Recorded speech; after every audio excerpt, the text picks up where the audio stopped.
Uma imagem romântica e luminosa de duas mulheres em Porto, Portugal, uma com cabelos castanhos ondulados e sorriso tímido, vestindo um vestido florido leve, abraçando suavemente pela cintura a outra de olhos verdes penetrantes e pele morena, com um cachecol de lã vermelha ao vento, ambas de pé na ribeira ao entardecer, o Rio Douro refletindo tons dourados do sol poente.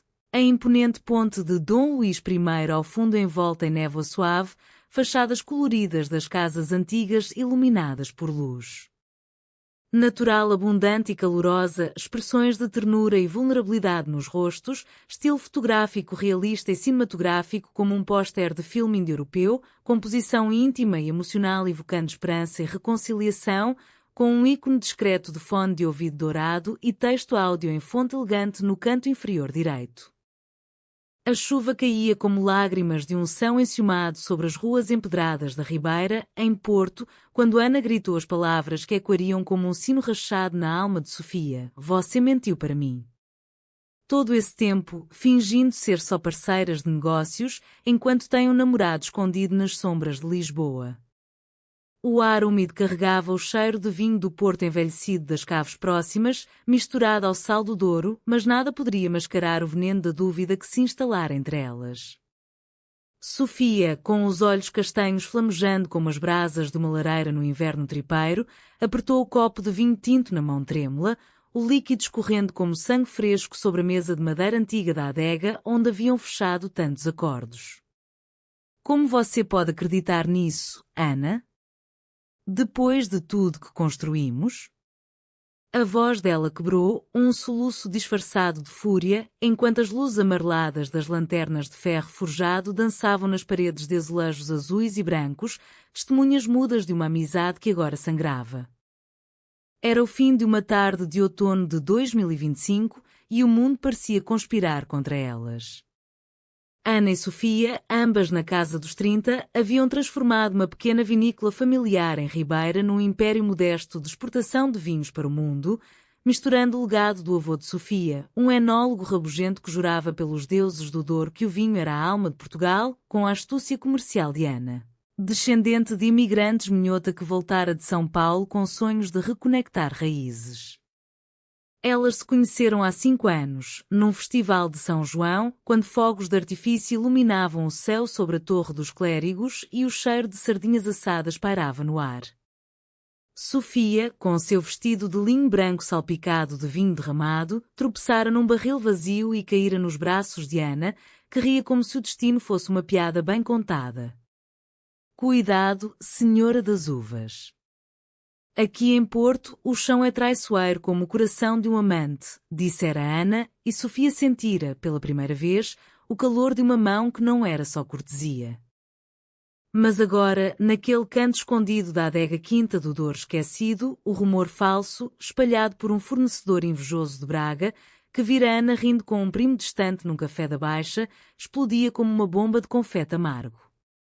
Ana, sempre pragmática, a que calculava margens de lucro com a precisão de um relógio de cuco suíço adaptado ao fuso de Lisboa, não conseguira conter a insegurança que roía seu peito há meses. Sofia era o sol de sua rotina, as manhãs partilhadas provando o blend de Toriga Nacional e tinta Roriz, as noites tardias embalando caixas sob o luar que banhava os vinhedos em socalcos ao longo do rio. Ana amava o jeito como Sofia falava com as videiras, como se fossem velhas amigas, sussurrando segredos em dialeto nortenho, e como seus olhos se iluminavam ao contar histórias do avô, que jurava que cada garrafa carregava um pedaço da saudade portuguesa. Mas o rumor? Ele era o espinho que perfurava essa bolha, transformando admiração em ciúme, confiança em cinzas. Sofia largou o copo, o vinho se espalhando como uma mancha de vergonha sobre o mapa de rotas de exportação que jazia na mesa. "Olha para mim, Ana. Olha de verdade. Eu não tenho ninguém além de ti nesta loucura que chamamos de vida." As palavras saíram roucas, carregadas do sotaque portuense que arrastava as vogais como o Douro arrasta os barcos rabelos. Ana desviou o olhar, fixando-se na janela embaçada, onde a silhueta da Sé do Porto se erguia como um guardião medieval, indiferente às fraquezas humanas. O silêncio que se seguiu era mais ensurdecedor que o trovejar da tempestade lá fora, era o silêncio de anos de olhares trocados sem palavras, de toques acidentais que duravam um segundo a mais, de noites em que Ana sonhava com o perfume de lavanda que Sofia usava, misturado ao terraço úmido dos vinhedos. Elas saíram da adega sem se despedir, o sino da porta tilintando como um adeus forçado. Ana caminhou pelas ruas molhadas da Ribeira, o casaco de lã colando à pele, enquanto as gaivotas gritavam sobre o rio como almas penadas. Pensava no pai, um pescador do Douro que morrera afogado numa cheia de 2010, deixando-lhe a lição amarga de que a água trai os que confiam demais. Confiança é como o vinho, envelhece bem só se for bem guardada, ele dizia, fumando o seu cachimbo de madeira de sobreiro. Sofia, por sua vez, subiu as escadarias íngremes até à foz, onde o Atlântico se encontrava com o Douro num abraço selvagem, e sentou-se na areia da praia de Matosinhos, deixando as ondas levarem pedaços de sua raiva. Ali, sob o céu que escurecia como um luto prematuro, ela recordava as noites de verão em que elas dançavam fado na casa de um tio em Vila Nova de Gaia, Sofia cantando versos de Amália Rodrigues com voz trêmula, estrangeirinha, quem te pôs nesse vestido, e Ana aplaudindo como se o mundo inteiro fosse palco só para elas. Dias passaram em névoa de reuniões tensas e e-mails curtos. A vinícola, que exportava para mercados de Nova Iorque e Tóquio, agora tremia nos alicerces. Clientes notavam a ausência de brilho nos rótulos que elas criavam juntas, aqueles desenhos inspirados nos azulejos de São Bento, com videiras entrelaçadas como amantes. Um fornecedor de barricas de carvalho francês, ao telefone com Ana, comentou casualmente: ouvi dizer que a Sofia tem um romance secreto. Isso não afeta os negócios? Ana desligou abruptamente, o coração apertado como um novelo de lã minhota. Ela queria acreditar que era mentira, mas o veneno do rumor infiltrava-se, questionando cada memória. Porque Sofia hesitava em viagens longas? Porque seus olhares se demoravam nas noites de prova de vinho, quando o Porto Tawny fluía como confissões não ditas? Numa manhã de nevoeiro denso, típico do inverno portuense, Sofia apareceu no escritório improvisado num antigo armazém da alfândega, com uma garrafa de vinho do Porto de 1927 nas mãos, a última relíquia do avô, guardada para ocasiões de redenção. Bebe comigo, Ana. Não como parceiras de negócios, mas como o que quer que sejamos. A voz dela era um sussurro, carregada do cheiro de terra molhada que colava às suas botas de couro. Ana, sentada secretária de carvalho escuro, rodeada de livros de contabilidade e postais de vinhedos alentejanos, sentiu o peito se contrair. O rumor ainda ecoava, mas ali, sob a luz filtrada pelas janelas altas, com o som distante de um acordeão de rua tocando Canção do Mar, ela viu Sofia não como a sócia, mas como a mulher que preenchia os vazios de sua alma imigrante. Elas beberam em silêncio, o vinho doce e encorpado rolando na língua como promessas. Sofia contou histórias do avô, como ele plantar as primeiras videiras nos socalcos íngremes de pinhão, cantando ranchos folclóricos para espantar os maus espíritos, e como, na ditadura de Salazar, esconder garrafas de vinho contrabandeado para amigos republicanos. Ele dizia que o vinho cura tudo, menos a saudade, murmurou Sofia, os olhos úmidos refletindo as gotas de condensação na garrafa. Ana, tocada pela vulnerabilidade, confessou sua própria saudade, das ruas de São Paulo, onde crescera ouvindo fado na rádio dos pais, sonhando com o Porto que nunca vira. Eu voltei por causa de um sonho, mas encontrei-te a ti. E agora, este rumor idiota. Ele me faz duvidar de tudo. O diálogo fluiu como Douro em cheia, lavando as arestas da dúvida. Mas o conflito não se resolvia tão facilmente. O rumor havia semeado sementes de insegurança que brotavam em noites insones. Ana acordava suando, imaginando Sofia nos braços de um homem invisível, enquanto Sofia, deitada na cama de ferro antiga na sua casa ansedofeita, revivia o momento da acusação, questionando-se sua timidez em expressar o amor que crescia, um amor que transcendia rótulos, mas que em Portugal, terra de santos e pecados velados. Ainda carregava o peso de olhares desviados nas procissões de Nossa Senhora da Conceição. Semanas depois, o Festival de São João chegava novamente, com suas martelinhos de plástico e fogueiras que iluminavam as almas. Elas decidiram ir não como sócias, mas como amigas em reparação. As ruas da Baixa fervilhavam de gente, famílias com cestos de alho porro, jovens dançando ao som de concertinas, o ar espesso de pólvora e sardinha.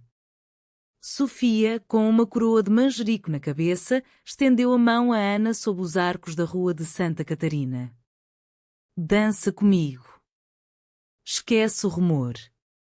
Sente o Porto pulsar em nós. Ana hesitou, mas o ritmo das castanholas e o vinho espumante de bairrada nas veias impeliram. Elas giraram, rindo como na primeira vez, os corpos roçando em promessas silenciosas. Num beco escuro, longe dos olhares, Sofia parou, o rosto iluminado por um fogo de artifício. O rumor é falso, Ana. Mas o que sinto por ti? Isso é real. Mais real que o Douro, que o vinho que fazemos juntas. Ana congelou, o coração batendo como o sino da igreja de São Francisco. A revelação pairava, frágil como uma taça de cristal de Valbon. Mas antes que pudesse responder, um grupo de amigos de infância de Sofia surgiu, rindo e brindando, e o momento evaporou como o orvalho matinal nos vinhedos. O conflito interno de Ana aprofundava-se. Ela, que fugira do conservadorismo familiar em Minas Gerais para o liberalismo portuense, temia agora o abismo de um amor que desafiava as normas sussurradas nas tertúlias de Foz. E se for só a saudade falando, pensou ela, enquanto voltava para casa pela ponte da Arrábida, o Rio Negro abaixo espelhando as luzes da cidade como segredos não revelados. A vinícola sofria. Um grande contrato com uma distribuidora em Londres pendia por um fio, pois as amostras enviadas pareciam sem alma, como reclamar ao comprador num e-mail cortante. Sofia, obcecada, passava noites nos vinhedos, colhendo vastardias sob a lua cheia de agosto antecipada, murmurando preces à Virgem do Sameiro, padroeira da sua infância em Braga. Ana, por sua vez, afundava-se em planilhas, calculando prejuízos que iam além do financeiro, o prejuízo de uma parceria que era, na verdade, o alicerce de sua identidade reconquistada em Portugal. O rumor, agora desmascarado por uma carta do primo de Ana esclarecendo o mal-entendido, persistia como fantasma alimentado pela insegurança mútua. Numa tarde chuvosa de setembro, durante a vindima, o clímax irrompeu. Os trabalhadores, descendentes de gerações de vindimadores, cantavam cantigas antigas enquanto pisavam as uvas nos lagares de pedra. Sofia, com as pernas nuas salpicadas de mosto roxo, chamou Ana para se juntar. Vem, pisa comigo. Sente a terra de Portugal nos pés. Ana, relutante, desceu ao lagar, o cheiro ácido e doce invadindo suas narinas. Seus pés se entrelaçaram no mosto pegajoso e, por um instante, o mundo reduziu-se àquele círculo de pedra, o riso das mulheres idosas contando lendas de sereias do Douro, o sol filtrando através das nuvens como bênção. Mas então um trabalhador bêbado, e quando o rumor antigo, gritou: Cuidado, Dona Sofia, não vá o seu namorado de Lisboa aparecer e reclamar das parceiras pegajosas. O riso geral congelou e Sofia empalideceu, saindo do lagar com um soluço. Ana correu atrás, alcançando-a nos socalcos, onde as videiras se curvavam como penitentes.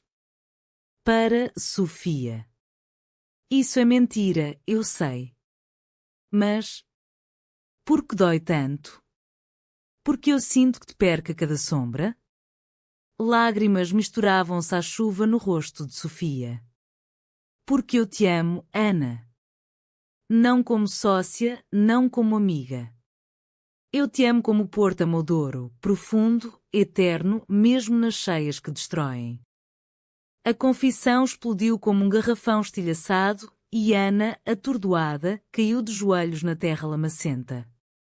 O amor, velado por anos de olhares e toques casuais, agora nu, exposto sob o céu cinzento. Mas o medo de Ana, de rejeição familiar, de olhares na sociedade portuense ainda marcada por ecos do passado clerical, a fez recuar. Eu não sei se posso. Não agora. Os dias seguintes foram de silêncio ensurdecedor. A vinícola fechou temporariamente para manutenção, mas era o coração delas que precisava de reparo. Ana viajou para Lisboa, fingindo uma reunião com importadores, mas na verdade buscando refúgio na Basílica da Estrela, rezando a Nossa Senhora por clareza. Sofia, sozinha, organizou uma prova de vinhos para locais na Quinta, convidando a comunidade, poetas de Vila do Conde, músicos de fado de Alfama transplantados para o norte e até a avó de Ana, que viera de Guimarães com um cesto de broas de mel. O vinho não mente, minha querida, disse a avó, servindo um copo de colheita. Ele revela o que o coração esconde. Quando Ana retornou, a prova estava no auge, lanternas de papel iluminando os vinhedos, o som de viola baixa misturando-se ao murmúrio do rio. Sofia, exausta mas radiante num vestido de chita bordada à mão, viu-a à porta e correu, ignorando os olhares. Rica. Não por negócios, mas por nós. Ana, com o coração em chamas como as fogueiras de São João, estendeu a mão. Eu fiquei com medo, Sofia. Medo de um amor que é maior que eu. Mas o rumor falso me ensinou a verdade cura. E a minha verdade é que te amo, como o vinho ama a rolha que o guarda. Elas se abraçaram sob as estrelas, o dor testemunhando. A comunidade, sentindo a eletricidade no ar, aplaudiu, brindando com taças erguidas. Não era um final de conto de fadas salazarento, mas um renascimento humanista, duas mulheres, tecidas na tapeçaria de Portugal, encontrando força na vulnerabilidade.